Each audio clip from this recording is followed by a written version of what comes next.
Hey, what's up guys, it's George, and in this video here I want to talk about how the ego is one of the biggest things that holds you back and keeps you trapped in your addictions.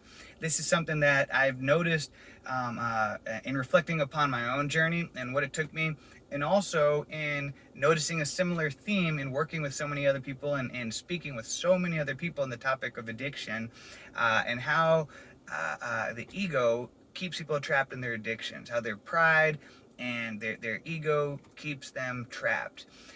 Because when you break addiction, you're going to have to go through a period of time where you're a lesser version of yourself. You know, maybe you're not going to be as charismatic as you usually are. You're going to be more moody and emotionally sensitive. You're not going to be as witty and funny and silly and playful as you normally are. Your energy may be lower because of the fact that you're not getting as good as sleep, and you're recalibrating and you're healing. And this thought of going through this for a couple of weeks or a couple of months or whatever it takes, this thought is just too much to bear for most people. They can't bear the thought of of their coworkers seeing them like this, their family seeing them like this, their significant other, having to deal with them like this, their children, society seeing them like this. It's just too much to bear for most people.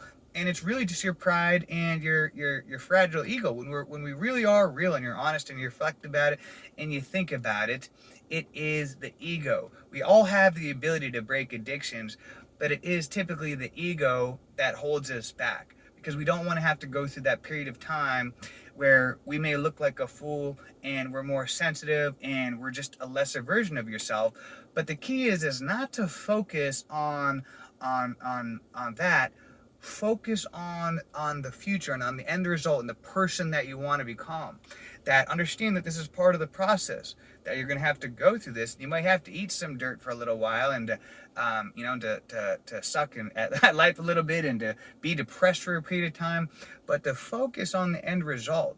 That in the end, that this is so that you can achieve freedom, a life of freedom, and that so you can truly tap into your real potential, and that you can become an even better version of yourself than you were before. And it's like that quote by Abraham Lincoln, that famous quote when he said, "If I had 8 hours to chop down a tree, I would spend the first 6 hours sharpening the axe." And this is such a powerful quote and a great quote, because really this has a lot to do with the ego and patience.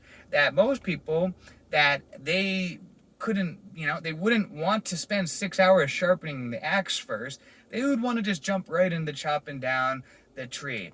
And the irony is that it would end up taking them significantly longer than 8 hours and more effort and work to chop down that tree, where if they would have just taken the time to be patient, to be humble, and just to work on taking right action and sharpening their axe, that they would chop down the tree faster and more effectively. And this is how you gotta look at this as like the journey of your life.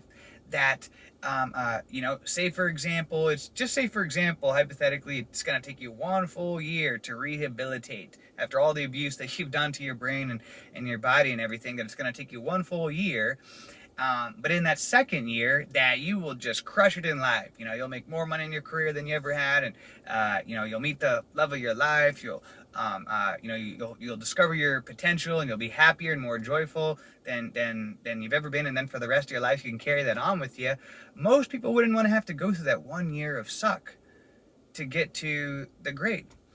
And the irony is that by not taking that time to sharpen your axe, to rehabilitate, to heal, to take time to slow down and to work on yourself, that you're going to end up dragging the process on and having to work harder and go through more pain and suffering.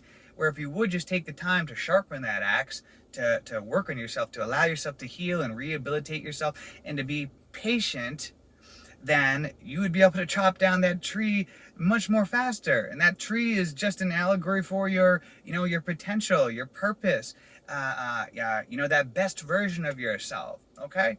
And so just a reminder, guys, to think about this as food for thought. Be real and honest with yourself. There's nothing wrong. We all have an ego. The ego is a part of all of us. We can never get rid of it completely, but we can become aware and understand and how it controls us and holds us back in life. And then we can use our higher level of intelligence and intellect to be able to make rational and logical decisions in spite of what our ego wants. Hey, you know what? I understand that this is not what my fragile little ego wants for me, but this is what's going to be best for me in the long run. And to focus on the future. You know, to borrow, like I've said before, sometimes you got to borrow from the future to help you to get through the present.